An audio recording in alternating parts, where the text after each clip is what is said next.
So it's like I do certain things. I do certain things. I do like it just depends what I do. The voices are always different, but it's good to listen to the voices. I mean, I know I'm not crazy because I'm not the only one that's experienced that. You got good, famous, like very known people, famous like Jim Carrey. Jim Carrey's probably the only person I could say that hears voices because Jim Carrey he did a stand up show back in the 90s. I think it was the eight. No. I was in the 90s, and he spoke about being in front of the mirror.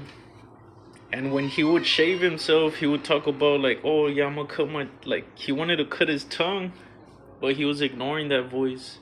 He was ignoring that dark voice that was telling him, cut your tongue, cut it, cut it, cut it.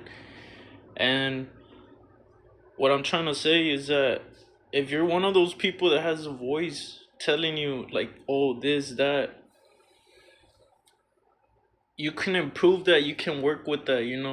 If you have a dark voice telling you like, oh this person is gonna do you bad, they're gonna hurt you, or they're gonna do this to you, you just tell your mind, you speak to yourself and be like, look, this is what's actually gonna happen, and this is what's not gonna happen. You speak to yourself about the truth, you know what I mean? You let your conscience know, because your conscience is tripping out, it's on another world.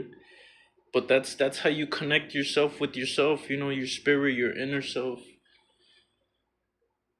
So when you hear a negative voice telling you, oh do this, like cut your wrist, or or this person's gonna do you bad, you think about, or if you go and do a job, for example, I'm gonna put a common situation, you could say. You go and do a job, and a person tells you, oh I'm gonna pay you up to this day.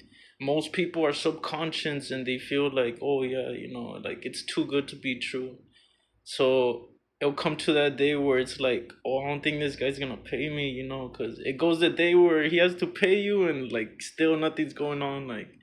But that's where doubt is tested. There's a lot of things in this world that people get tested nowadays by people. It's not even God testing us anymore. People think that they could test each other like lab rats, you could say, and it's sad. It's comical. It's humorous. I could make jokes about this. Like literally, it's. But deeply, deeply, and truthfully, it's very sad. And I'll repeat, like I said in my previous video, when you work and you do something you love, or whatever you love, whatever you want to do, you don't have to prove anything to anyone. Take your time.